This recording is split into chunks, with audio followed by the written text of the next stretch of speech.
सुसमाचार 14 अध्याय 13 और 14 पद। यूहन्ना 14 अध्याय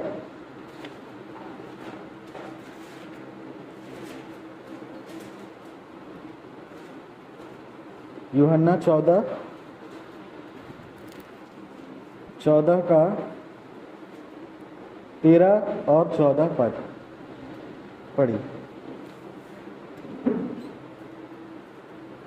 जो कुछ तुम्हारे नाम से मांगोगे, जो कुछ तुम मेरे नाम से मांगोगे, हाँ, वही मैं करूँगा, हाँ, कि पुत्र के द्वारा हाँ, पिता की महिमा हो। हाँ, यदि तुम मुझ से हाँ, मेरे नाम से कुछ मांगोगे, हाँ, तो मैं उसे करूँगा।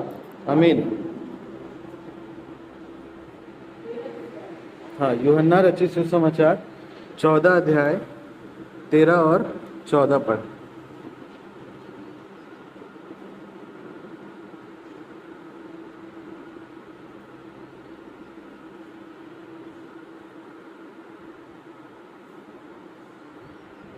और इसी के साथ में एक और पाठ करिए, इफिसियों 6 अध्याय 10 और 20।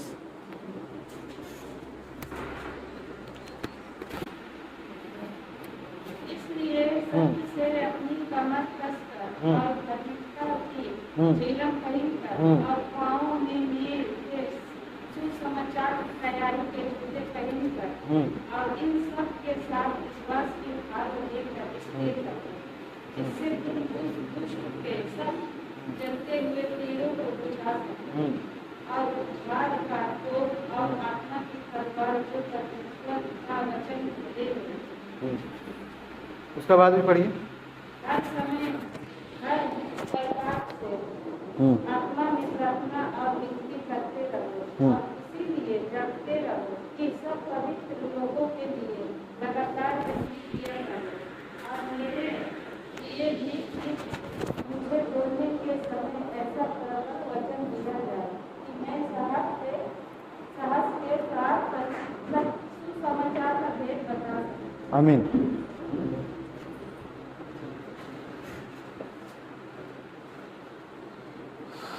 सबने पढ़ा वचन? जो लोग नहीं पढ़ पाए उन्होंने सुना होगा।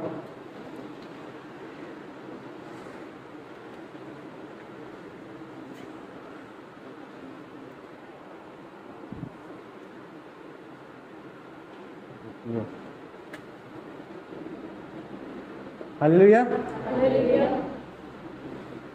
आज एक आप लोग को हम कहानी सुनाते हैं।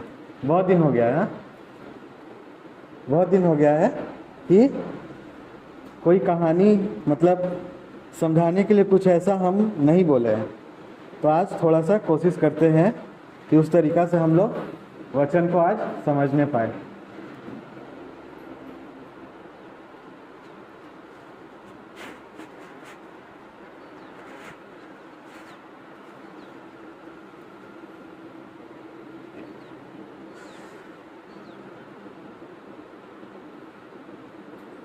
सब लोग इतना शांत, इतना सीरियस मुंह बना करके बैठे हुए जैसे कुछ होने वाला है क्या? हाँ हाँ, ठीक है ठीक है, सुनिए। बहुत पहले के समय में क्या होता था, हम लोग देखे भी होंगे कि ये आता था ना, क्या बोलते हैं उसको, अरे कुछ लोग ऐसे साइकिल पे कुछ सामान लेके नहीं आते थे बेचने। कुछ भी हो गया, मतलब खाने का सामान हो गया या और कुछ हो गया। मूंगफली आता था पहले, है ना, मूंगफली, चना, ये सब आते थे वो लोग लेकर के, और वो लोग किलो के हिसाब में हम लोग को क्या करते थे, बेचते थे, है ना। किलो के हिसाब में हम लोग खरीदते थे और वो चीज़ हम लोग इस्तेमाल करते थे। तो एक बार क्या होता है कि एक आदमी होता है जो क्या करता है, वैसा ही कोई सामान जो है, खाने का कोई सामान है, जो वो क्या करता था, घूम घूम करके बेचा करता था। ठीक है, घूम घूम करके क्या किया करता था, सामान को बेचा करता था। और अगर हम लोग और भी पहले का समय में जाएंगे, बहुत पहले का समय में, तो उस समय में क्या होता था, पैसों से लेन देन नहीं, लेकिन सामान के बदले सामान दिया जाता था, है ना। सामान के बदले में सामान दिया जाता था। जैसे 1 किलो गेहूं दे करके 1 किलो चावल ले लिया, ऐसा करके होता था बहुत पहले के समय में, अभी नहीं, बहुत पहले। तो उस समय का बात है जब ऐसा ही समय था, जब सामान के बदले दे करके क्या किया जाता था, सामान लिया जाता था। कोई एक सामान अगर हमको 1 किलो लेना है तो उसके बदले 1 किलो हम दूसरा सामान लिए, और वो सामान जो हमको लेना है वो हम सामने वाला से ले लिए। तो क्या होता है, एक बार एक आदमी होता है जो इसी तरह का सामान बेचा करता था, घूम घूम करके बेचा करता था, और वो आदमी बहुत ज़्यादा गरीब था। बहुत ज़्यादा क्या था, वो आदमी गरीब था। जाहिर सा बात है, घूम घूम के सामान बेचता है, कितना ही अमीर होगा, ठीक है। तो वो एक बार एक बहुत अमीर आदमी के पास गया, और उसके पास जा कर के बोला कि मैं आपको, मेरे पास जो है, जो भी चीज़ है उसमें से 1 किलो दूंगा, उसके बदले में आप क्या करो, अपने घर में से आपके पास जो है उसमें से 1 किलो निकाल करके मुझे दे दो, ठीक है। मतलब मैं आपको 1 किलो दे रहा हूँ, आप उसके बदले में 1 किलो सामान मुझे दे दो। मैं आपको 1 किलो गेहूँ दे रहा हूँ, आप मुझे 1 किलो चावल दे दो, है ना। तब वो आदमी जो था, अमीर आदमी, वो कहता है कि तुम्हारे पास तो वो नहीं है, क्या बोलते हैं उसको, मापने वाला तराजू, है ना। पहले के बाज़ार में हम लोग जाते थे तो हम लोग देखते थे ना, वो सब्जी वाला लोग ऐसे तराजू लेकर के मापा करता था, है ना। तो जो गरीब आदमी है वो बोलता है कि मेरे पास तराजू तो है, उसके पास जो तराजू होता है वो तराजू उसके पास है, लेकिन उसके पास उसमें रखने के लिए जो लोहा होता है ना, क्या बोलते हैं उसको, बटखरा। बटखरा अभी वो सब बहुत कम दिखता है, लेकिन पहले होता था। मेरे पास वो बटखरा नहीं है। मेरे पास तराजू तो है, लेकिन मेरे पास वो बटखरा नहीं है जिससे मैं 1 किलो नाप करके आपको देने सकूं। तो वो जो अमीर आदमी बोलता है, ठीक है कोई बात नहीं, मेरे पास नापने वाला सामान है, मैं घर में जा रहा हूँ, जा करके 1 किलो चावल नाप के ले आता हूँ, तुम उसी 1 किलो चावल से तराजू पे चढ़ा के 1 किलो गेहूँ नाप करके मुझे दे देना, हिसाब बराबर हो जाएगा, है ना। तो वो गरीब आदमी बोला हाँ ठीक है। तो ऐसा करके बहुत दिन तक उन दोनों के बीच में चलता था। वो अमीर आदमी क्या करता था, अपने घर में जा करके 1 किलो अनाज माप करके, अपने वजन करने वाला मशीन में माप करके लेकर के आता था, और उसी मापा हुआ सामान से वजन करके क्या करता था, जो गरीब आदमी है वो अपना सामान उसको दिया करता था, है ना। मतलब अमीर आदमी ने 1 किलो नाप करके उसको दिया, उसने वो 1 किलो एक साइड पे रखा तराजू पे, और दूसरे साइड पर अपना सामान रखा, मतलब दोनों बराबर हो गया, और वो माप करके दिया करता था। और ऐसा करते करते बहुत समय बीत गया, और बहुत समय बीतने के बाद एक बार क्या हुआ कि जो अमीर आदमी था, जिसके पास तराजू था, और उसने जो सामान लिया था उस गरीब आदमी से, तो उसके मन में आया कि मैं इसको एक बार क्या करूँगा, चेक करूँगा, है ना। मैं इसको एक बार चेक करके देखता हूँ कि 1 किलो है कि नहीं है, हमको 1 किलो सामान दे भी रहा है कि 1 किलो से हमको कम दे रहा है ना। तो वो जा करके उसका, जो गरीब आदमी से जो वो सामान लिया था, जा करके उसको अपना मशीन में माप किया, और जब उसने माप किया तो माप करके देखता है कि इसमें तो 100 ग्राम कम है, इसमें 100 ग्राम कम है। और वो अमीर आदमी क्या होता है, बहुत ज़्यादा गुस्सा हो जाता है ना, बहुत ज़्यादा गुस्सा हो जाता है, और गुस्सा हो करके उस गरीब आदमी को पकड़ता है, और उसको पकड़ करके बोलता है कि तू मेरे से 1 किलो अनाज लेता है और मुझे 900 ग्राम अनाज देता है, 100 ग्राम कहाँ गया, 100 ग्राम कहाँ चला गया। तब वो गरीब आदमी उसको उत्तर देता है कि मालिक मेरा क्या गलती है, तुम तो खुद ही हमको 900 ग्राम माप करके देते थे, तुम तो खुद ही अपना घर से माप करके लाते थे 900 ग्राम, वही 900 ग्राम से मैं तुमको माप के देता हूँ, इसमें मेरी क्या गलती है ना। इसका मतलब ये है कि उस आदमी ने जो खुद पहले चीटिंग किया, अमीर आदमी ने गरीब आदमी के साथ, क्योंकि उसके पास मापने का जगह नहीं था, तो बोला कि मैं क्या कर रहा हूँ, मैं माप के तुमको दे रहा हूँ, और 1 किलो की जगह 900 ग्राम खुद ही माप करके उसको दे रहा है, और वो उसी माप से क्या कर रहा है, माप करके उसको रिटर्न दे रहा है ना। और फिर वो अमीर आदमी उल्टा गरीब आदमी पे गुस्सा कर रहा है कि तुम ऐसा क्यों करते हो, है ना। वचन कहता है जिस माप से तुम दूसरों के लिए मापोगे उसी माप से तुम्हारे लिए भी मापा जाएगा। आमीन। ये पूरा लंबा चौड़ा कहानी का मतलब यही था कि अगर हम जिस माप से मापेंगे उसी से हमारे लिए भी मापा जाएगा। हम जिस तराजू का हम इस्तेमाल करेंगे उसी तराजू का इस्तेमाल किसके लिए होगा, हमारे लिए भी होगा। और वचन में हम लोगों ने पढ़ा यूहन्ना रचित सुसमाचार 15 अध्याय में 14 में हम लोग पढ़े, 14, 13 और 14 पद। अगर कोई एक बार फिर से पढ़ के अगर मदद करेंगे, कोई एक बार फिर से पढ़ के मदद करिए। 14 अध्याय में 13 और 14 पद।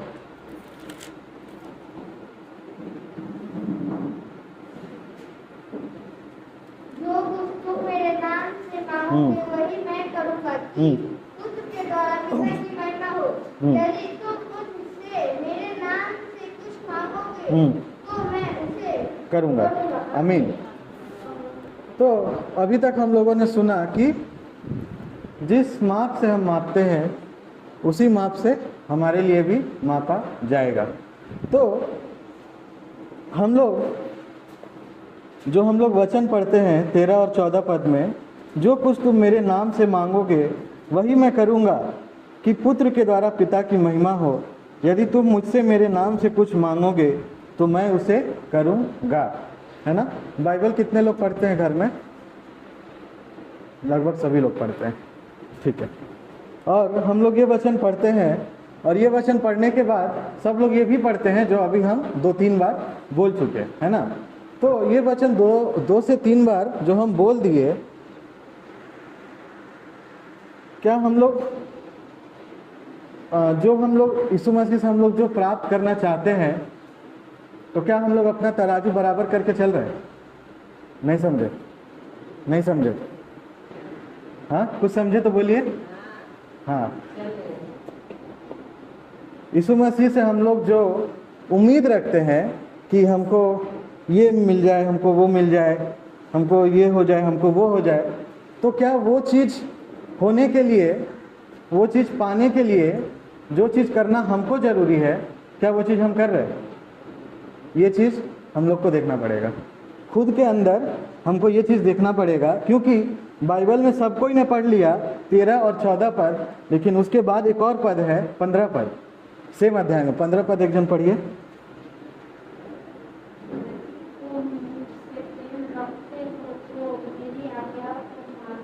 मानोगे। आमीन। यदि तुम मुझसे प्रेम रखते हो तो मेरी आज्ञाओं को मानोगे। और अगर आज्ञाओं को हम नहीं माने और नहीं मान करके अगर हम उम्मीद रखें, तो इसमें गलती किसका है? हमारा, है ना। इसमें गलती फिर किसका है? हमारा ही गलती है ना। एक पद और निकालिए, 15 अध्याय 7 पद, सेम यूहन्ना 15 अध्याय 7 पद।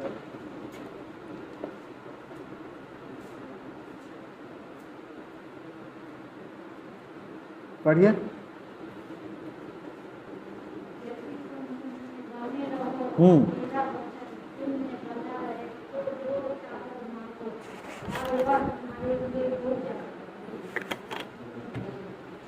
वचन यहाँ पे कह रहा है कि यदि तुम मुझ में बने रहो और मेरा वचन तुम में बना रहे, तो जो चाहो मांगो वह तुम्हारे लिए हो जाएगा। अब कुछ लोग क्या करते हैं ना, ये लाइन जब पढ़ते हैं तो इसमें से बाद वाला जो लाइन है वो पढ़ लेते हैं, जो चाहो मांगो वो तुम्हारे लिए हो जाएगा।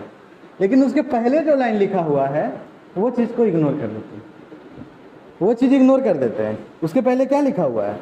यदि तुम मुझ में बने रहो और मेरा वचन तुम में बना रहे, तो जो चाहो मांगो वो तुम्हारे लिए हो जाएगा, है ना।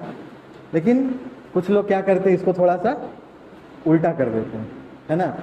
बने रहना तो चाहते नहीं है, वचन में तो बने रहना चाहते नहीं है, वचन जो कहता है उसके अनुसार चलना तो चाहते नहीं है, लेकिन चाहते हैं कि जो मैं चाहूँ वो हो जाए, है ना। ये सच्चाई है, बहुत से लोग ऐसे होते हैं। इसलिए वचन कहता है यदि तुम मुझ में बने रहो और मेरा वचन तुम में बना रहे तो जो चाहो मांगो और वह तुम्हारे लिए हो जाएगा। लेकिन ये हो जाएगा जो लिखा है, ये हो जाने के लिए पहले हमको बहुत कुछ करना पड़ेगा, है ना। हमको क्या करना पड़ेगा? हमको वचन में बने रहना पड़ेगा, है ना। हम लोग बाइबल में पढ़ते हैं कि क्या करना पड़ेगा? वचन सुनने वाले नहीं, वचन पर क्या करने वाले बने? हाँ, वचन पर चलने वाले बने। और जब हम वचन पर चलने वाले बनेंगे तो जो वचन का जो प्रॉमिस है, जो परमेश्वर ने हमसे किया है, वो प्रॉमिस जरूर पूरा होगा। और यीशु मसीह के साथ चलने के लिए बहुत ज़्यादा जरूरी होता है क्या करना? खुद को क्या करना? खुद को तैयार करना पड़ेगा, है ना। खुद को, शरीर को तैयार करना पड़ेगा, खुद की आत्मा को, खुद के हृदय को इस तरीके से तैयार करना पड़ेगा कि हम हमेशा क्या कर पाए? यीशु मसीह के साथ चल पाए, है ना। यूहन्ना बपतिस्मा देने वाला जो था, तो यूहन्ना बपतिस्मा देने वाला क्या कहता था कि मन फिराओ, है ना, मन फिराओ और बपतिस्मा लो। मन फिराने के लिए कहा करता था। यीशु मसीह ने भी कहा कि जो मन फिराए और बपतिस्मा ले वो क्या करेगा? उद्धार पाएगा। तो मन फिराना बहुत ज़्यादा जरूरी है। मन फिराना मतलब आज के दिन में सबसे ज़्यादा जो बड़ा बीमारी है हमारे अंदर, वो सबसे बड़ा बीमारी हमारे मन में ही है। हमारे अंदर वो जो मन है ना, उसमें ही सबसे बड़ा बीमारी है। उसी का इलाज करना बहुत ज़्यादा जरूरी है ना। अगर और भी कोई बीमारी है, सर दर्द, पाँव दर्द, पेट दर्द, ये सब अगर रहे भी तो दिक्कत नहीं है, लेकिन मन का जो इलाज है वो करना बहुत ही ज़्यादा जरूरी है ना। यीशु मसीह ने कहा कि मनुष्य का पुत्र क्या करने आया? धर्म परिवर्तन करने? नहीं, यीशु मसीह ने कहा कि मैं हृदय परिवर्तन करने आया हूँ, धर्म परिवर्तन करने नहीं आया हूँ। हृदय परिवर्तन करना जरूरी है और अपना हृदय परिवर्तन करके अपने यीशु मसीह ने हमें क्या आज्ञा दिया? यीशु मसीह ने 2 आज्ञा दिया ना। अगर कोई बोल पाए हमारे बीच में, यीशु मसीह ने जो 2 आज्ञाएं दिया था। हे इस्राएल सुन, प्रभु हमारा परमेश्वर एक ही प्रभु है और तू प्रभु अपने परमेश्वर से अपने सारे मन से, अपने सारे प्राण से और अपनी सारी बुद्धि से और अपनी सारी शक्ति से प्रेम रख। और दूसरा यह है, तू अपने पड़ोसी से प्रेम रख। इससे बड़ी और कोई आज्ञा नहीं। आमीन। यहाँ पर लिखा हुआ है मरकुस 12 अध्याय में है, 12 अध्याय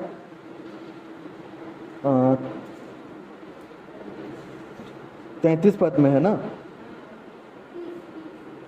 30, अच्छा हाँ 30 में लिखा हुआ है, और तू प्रभु अपने परमेश्वर से अपने सारे मन, सारे प्राण और अपनी सारी बुद्धि से और अपनी सारी शक्ति से प्रेम रखना। और दूसरी यह है, तू अपने पड़ोसी से अपने समान प्रेम रखना। आमीन। अर्थात परमेश्वर से प्रेम रखने के लिए कहा गया है। और अगर हम जो आज्ञा दिया है यीशु मसीह ने, उस आज्ञा को अगर हम पूरा ना करें और उस आज्ञा को पूरा ना करके अगर हम परमेश्वर से कहें कि मुझे जो मैं चाहूँ वो हो जाए, क्या ये संभव है? पॉसिबल है? पॉसिबल नहीं है। बहुत से लोग हैं ऐसे, जो लोग से अगर हम पूछेंगे कि परमेश्वर से प्रेम करते हो, तो वो लोग पता है क्या उत्तर देते हैं? हम बहुत ज़्यादा प्रेम करते हैं बाबा, हम तो परमेश्वर से बहुत ज़्यादा प्रेम करते हैं। बंगाली में पूछें किसी से, আমি যিশুকে খুব ভালোবাসি আমি যিশুকে খুব ভালোবাসি। তাহলে রোববারে কোথায় থাকো? আরে রোববারে তো টাইম হয় না। যা, রোববারে তো টাইম হয় না, কিন্তু আমি যিশুকে खूब ভালোবাসি, है ना। और हिंदी में भी बहुत लोग हैं, परमेश्वर से प्रेम करते हो? बहुत प्रेम करते हैं। यीशु मसीह को हम बहुत प्रेम करते हैं। बाबा इतना प्रेम, ओ माँ इतना प्रेम लेकर कहाँ जाओगे? इतना प्रेम लेकर के कहाँ जाओगे? जब दिखाने का समय आता है तभी गायब हो जाते हो, है ना। यीशु मसीह ने कहा कि 2 आज्ञा दिया। पहला आज्ञा दिया कि अपने सारे मन, अपने सारे प्राण, अपनी सारी बुद्धि, अपनी सारी शक्ति से क्या करो? परमेश्वर से प्रेम करो, है ना। और हम लोग क्या करते हैं कि थोड़ा सा में हम लोग कमज़ोर पड़ जाते हैं, है ना। थोड़ा सा गर्मी, थोड़ा सा बरसात का सीज़न में, बारिश का सीज़न जब था पिछला साल, इस साल तो बारिश आया नहीं, पिछला साल बारिश का सीज़न में हम लोग का ये चर्च वाला रास्ता में पूरा पानी जम गया था, है ना। हम लोग का चर्च वाला रास्ता में क्या हुआ था? पूरा पानी जम गया था। पानी इतना जमा हुआ था कि घुटना से ऊपर तक पानी आ जाता था। और उस पानी में भी हम लोग आराधना करते थे, है ना। और उस आराधना में एक भी हफ्ता ऐसा नहीं हुआ कि हम लोग आराधना नहीं किए। और उस सारे समय में से होकर के जब हम लोग जा रहे थे, उस पानी में से होकर के जब हम लोग जा रहे थे, तो कुछ लोग डर रहे थे पानी में आने से कि शायद मुझे कुछ हो जाएगा या मुझे कोई जानवर काट लेगा। आप लोग 4 लोग आते थे ना, आप लोग 4 लोग हमेशा आते थे। ये जो 4 लोग हैं, आप लोग खड़े हो सकते हैं थोड़ा देर के लिए, 2 मिनट के लिए। ये जो 4 लोग हैं, ये 4 लोग हर एक सप्ताह 4:30 बजे से 5 या 10 मिनट पहले या 15 मिनट पहले, कभी 4:30 से ऊपर नहीं गया, जहाँ तक हमको याद है। ये 4 लोग उस बारिश के समय में हर एक सप्ताह में, हर एक मीटिंग में, हर एक संडे का मीटिंग में ये लोग अटेंड किए। आप लोगों में से किसी के भी शरीर में वो जो पानी था, गंदा पानी था, उस पानी के वजह से किसी तरह का प्रॉब्लम आया? कोई एलर्जी, कोई खुजली, चमड़ा का कोई रोग, कुछ भी आया? नहीं आया। आप लोगों को किसी भी तरह का पानी का जानवर ने काटा? सांप या कुछ और? किसी ने नहीं काटा। हाँ, सांप बगल से चला जाता था। आमीन। यीशु मसीह ने कहा कि अगर तुम मुझ पे विश्वास करोगे तो तुम डूबोगे नहीं। हम लोग गाना गाते हैं ना, बैठिए, हम लोग गाना गाते हैं। हमारा 10 मिनट लेट हुआ। अच्छा, एक दिन आपका लेट हुआ, ठीक है, हाँ ठीक है। लेकिन उसके अलावा जो बाकी दिन था उसमें ये लोग हर एक मीटिंग अटेंड किया। हाँ, बाकी ये तीनों लोग प्रेजेंट थे, है ना। ये छोटा बच्चा प्रेजेंट था, वो बच्चा प्रेजेंट था, महिला प्रेजेंट थी, ये पुरुष प्रेजेंट थे, हर एक लोग। यीशु मसीह का वचन कहता है कि जब तुम मेरे ऊपर विश्वास करके चलोगे, हम लोग आराधना करते हैं कि नदियाँ मुझे डुबा न सके और अग्नि मुझे जला न सके, मेरा हाथ जो तूने थामा है। क्या ये वचन पूरा हुआ? पूरा हुआ, 100% पूरा हुआ। और उस बारिश में, उस पानी में से भी जब लोग डर के मारे नहीं आना चाहते थे, हम लोगों ने आराधना को पूरा किया। इसके लिए हम लोग, इस परिवार के लिए हम लोग एक हाथ ताली जरूर कर सकते हैं। और हम लोग प्रार्थना करेंगे कि हम लोग भी उसी तरीके से तैयार होने पाए, है ना, कि हर एक तरह का सिचुएशन में, हर एक तरह का कठिनाई में होकर के हम लोग जाने पाए, है ना। वचन कहता है कि जब तुम यीशु मसीह के पास आओगे तो ये मत सोचना कि तुम्हारा जीवन बहुत ही ज़्यादा स्मूथ हो जाएगा। नहीं, अगर आप ऐसा सोच रहे हैं तो आप गलत सोच रहे हैं। हम आप लोग को आज क्लियरली बोलना चाहते हैं, अगर आप लोग ऐसा सोच करके यीशु मसीह के पास आइएगा कि मैं जब यीशु मसीह के पास जाऊंगा तो मेरा जीवन एकदम स्मूथ हो जाएगा, एकदम मक्खन हो जाएगा, नहीं होगा। बल्कि जब आप यीशु मसीह के पास आएंगे तो परेशानियां और ज़्यादा बढ़ेंगी। एक समय तक आपको बहुत ही ज़्यादा आजमाया जाएगा, है ना। जब आप उस आजमाइश से, जो परीक्षा आपकी होगी, उस परीक्षा से होकर के जब आप आगे बढ़ेंगे, तब आपके जीवन में यीशु मसीह का काम आप देख पाएंगे। लेकिन अगर हम वो परीक्षा को देख करके पहले ही डर जाए तो फिर कैसे होगा, है ना। क्योंकि जब हम यीशु मसीह के पास आते हैं तब शैतान की नज़रें क्या होती हैं? हमारे ऊपर गड़ जाती है ना। जब तक हम नहीं आते हैं तब तक रिलैक्स, तब तक शैतान बोलता है अपने चेलों से क्या करो, रिलैक्स, कोई टेंशन नहीं है, अपना ही पार्टी में है, नहीं जा रहा है। लेकिन जिस दिन जाना शुरू करेंगे उस दिन शैतान बोलेगा अपने सेना से अब एक्टिव हो जाओ, अभी इसका पीछे लगना पड़ेगा, अभी इसको बीमारी में डालना पड़ेगा, अभी इसको गरीबी में डालना पड़ेगा, अभी इसको परेशान करना पड़ेगा, अभी इसका घर में कलेश लाना पड़ेगा, अभी इसका नौकरी छुड़वाना पड़ेगा, अभी इसको घर छुड़वाना पड़ेगा, अभी इसको डराना पड़ेगा, है ना। कि हम लोग गुजरेंगे, हाँ, लेकिन हर एक चीज में, हर एक सिचुएशन में हमको क्या करना पड़ेगा, परमेश्वर के साथ विश्वास योग्य ठहरना पड़ेगा, है ना। हम लोग यूसुफ के बारे में हम जितना बार बोले कम है। यूसुफ का जीवन हम लोग देखे, शुरू किया छोटा बच्चा से, थोड़ा बड़ा हुआ तो खड्डा में डाल दिया गया, खड्डे से निकालकर बेच दिया गया तो जेल में चला गया, और जेल में से निकल करके फिर क्या हुआ, प्रधानमंत्री बना।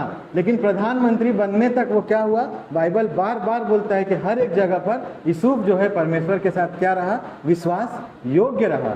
और जब हम परमेश्वर के साथ हर एक सिचुएशन में, हर एक तरह की परेशानी में विश्वास योग्यता दिखाते हैं, तब परमेश्वर का वचन हमसे कहता है यशाया 41:10 में कि मत डर क्योंकि मैं तेरे साथ हूँ, इधर उधर मत ताक क्योंकि मैं तेरा परमेश्वर हूँ, मैं तुझे दृढ़ करूँगा, मैं तेरी सहायता करूँगा, मैं अपने धर्ममय दाहिने हाथ से तुझे संभाले रहूँगा। यशाया 41 अध्याय में 10 पद में अगर हम लोग पढ़ेंगे ये वचन लिखा हुआ है। लेकिन हर एक तरह के परेशानी में हमको क्या करना पड़ेगा, अपना तराजू क्या करना पड़ेगा, परमेश्वर के साथ बराबर करके रखना पड़ेगा। अगर बारिश हो रहा है हम जाएंगे, पानी जमा हुआ है हम जाएंगे, धूप है हम जाएंगे, बीमारी है हम जाएंगे, गरीबी है हम जाएंगे, है ना, कुछ भी हो जाए हम जाएंगे। हम लोग पढ़े हैं बाइबल में लाजर के बारे में कितने लोग जानते हैं? लाजर 4 दिन से मरा हुआ लाजर जो है 4 दिन से मरा हुआ था, है ना। और जब लाजर मरा हुआ था और उसको जब कब्र में रख दिया गया था, तो कब्र में रखने के बाद जब यीशु मसीह को पता चला तब तक 4 दिन हो चुका था। बाइबल बताती है कि उसमें से दुर्गंध आती थी और यीशु मसीह उस कब्र पर गया, और कब्र पर जा कर के यीशु मसीह ने वहाँ पे जो लोग थे या चेले थे उनसे कहा क्या, कि जो पत्थर है वहाँ पर, कब्र पे पत्थर रखा जाता था ना, यीशु मसीह के कब्र के बारे में भी हम लोग पढ़े हैं कि वहाँ पे एक पत्थर लुढ़का दिया गया, है ना। तो यीशु मसीह ने वहाँ पे लोगों से कहा कि पत्थर हटाओ, है ना, वहाँ पे कहा कि पत्थर हटाओ। एक जगह और हम लोग पढ़े हैं, काना नगर में विवाह भोज में जब क्या हुआ था, दाखरस कम हो गया था, तब यीशु मसीह ने पानी को दाखरस में बदला था। लेकिन बदलने से पहले यीशु मसीह ने कहा था चेलों को क्या करो, घड़ों में पानी भर दो, है ना। यहाँ पर यीशु मसीह ने इंसान का क्या किया, मदद लिया ना, पत्थर हटाने के लिए इंसान का मदद लिया, पानी भरने के लिए इंसान का मदद लिया। क्यों? अगर यीशु मसीह एक मुर्दा को जिला सकता है तो क्या वो बिना हाथ लगाए पत्थर नहीं हटा सकता है? हटा सकता है। अगर यीशु मसीह पानी को दाखरस में बदल सकता है तो क्या बिना कुछ किए ऑटोमेटिक उसमें पानी नहीं भर सकता है? अगर यीशु मसीह 5 रोटी में और 2 मछली में 5000 लोगों को खिला सकता है तो ये सब चीज़ भी तो कर सकता है ना। लेकिन उसने क्यों बोला कि पत्थर तुम लोग हटाओ, पानी तुम लोग भरो? क्यों? ये इसलिए बोला क्योंकि यीशु मसीह हमें समझाना चाह रहा है कि जो काम हमको करना है वो काम हमको ही करना पड़ेगा। पत्थर हटाना इंसान का काम है, मतलब वो पत्थर जो है उसको हटाना इंसान के क्षमता में है। वो जो घड़ा में पानी भरना है वो पानी भरना इंसान की क्षमता में है। वो पानी इंसान भर सकता है, भरे। वो पत्थर इंसान हटा सकता है, हटाए। इंसान मुर्दा नहीं जिला सकता, वो काम करने के लिए यीशु मसीह है।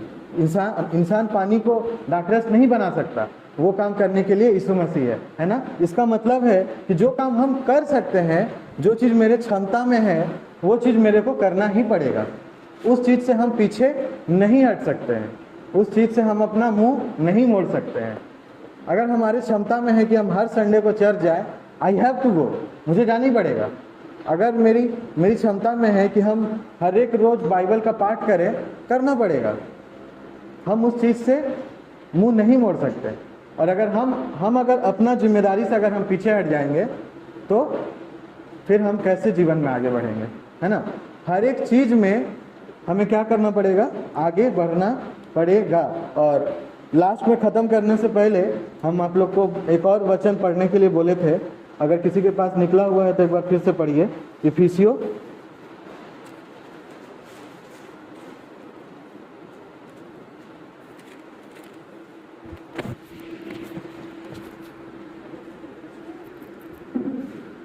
पेज नंबर बोलिए। इफिसियों 6 अध्याय 270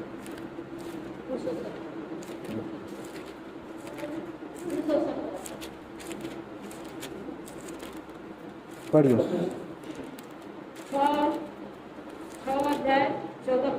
14 से 17 तक।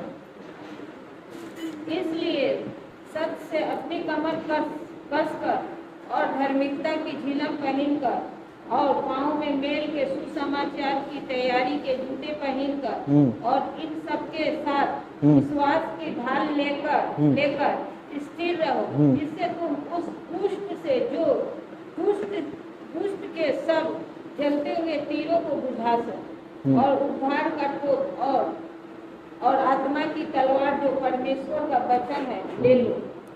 हर समय और हर प्रकार से आत्मा में प्रार्थना। बस ठीक है, आमीन।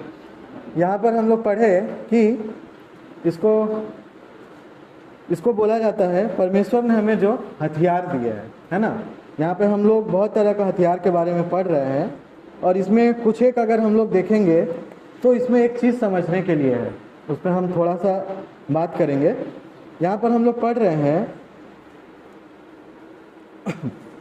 इसलिए सत्य से अपनी कमर कसकर और धार्मिकता का झिलम पहनकर, पाँव में मेल के सुसमाचार की तैयारी के जूते पहनकर और इन सब के साथ विश्वास की ढाल लेकर स्थिर रहो, जिससे तुम दुष्ट के सब जलते हुए तीरों को बुझा सको और उद्धार का टोप और आत्मा का तलवार जो परमेश्वर का वचन है ले लो। आमीन।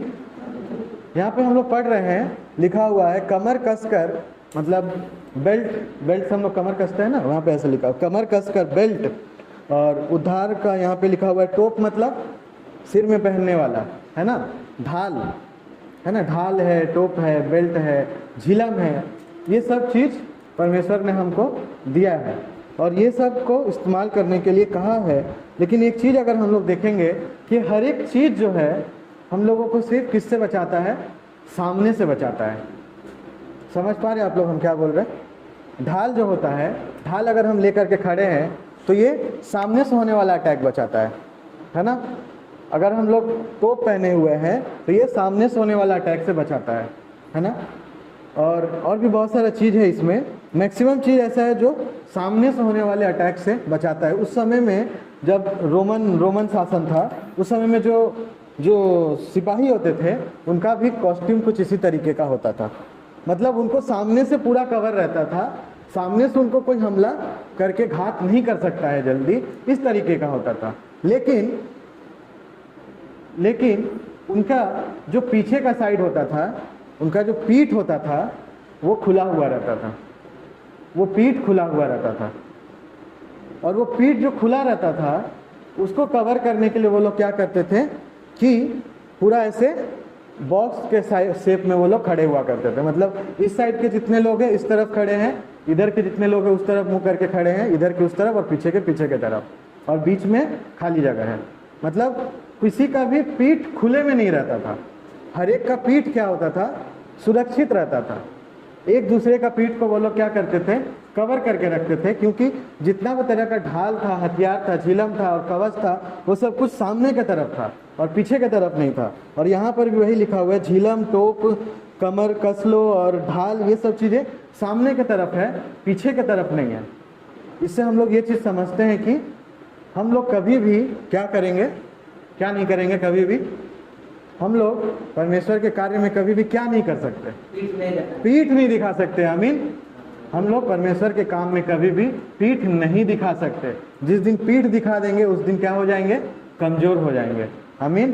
क्योंकि यीशु मसीह ने कहा कि जो हल पर हाथ रख के पीछे की तरफ देखता है वो मेरा चेला कहलाने के योग्य नहीं है, है ना। इसलिए वचन कहता है कि परमेश्वर के कार्य में अपना पीठ मत दिखाओ, है ना। हमेशा आगे बढ़ने के लिए तैयार रहो और अपना हम लोग क्या करेंगे, आज से हम लोग कोशिश करेंगे कि हम लोग क्या करें, कभी भी पीठ न दिखाएं और परमेश्वर से जितना हम लोग चाहते हैं, जो हमें परमेश्वर से चाहिए, उस तराजू को हम लोग क्या करें, बराबर करें, है ना। प्रार्थना के द्वारा, बाइबल पढ़ने के द्वारा, चर्च रेगुलर अटेंड करने के द्वारा और परमेश्वर के और भी जो कार्य हैं, अगर ऐसा कुछ करने को आपको अगर कभी मौका मिले तो उस काम को करने के द्वारा हम क्या करेंगे, परमेश्वर के साथ अपने तराजू को क्या करेंगे, बराबर करके रखेंगे। और अगर हम अपना तराजू बराबर करके नहीं रखेंगे और उसके बाद अगर हम परमेश्वर से कहेंगे कि ये मेरे जीवन में क्यों नहीं हो रहा है, वो क्यों नहीं हो रहा है, तो उसमें गलती किसका होगा, हमारा होगा, है ना। यीशु मसीह जो 2000 साल पहले था, आज भी वही है और आगे के समय में भी वही रहेगा। आमीन।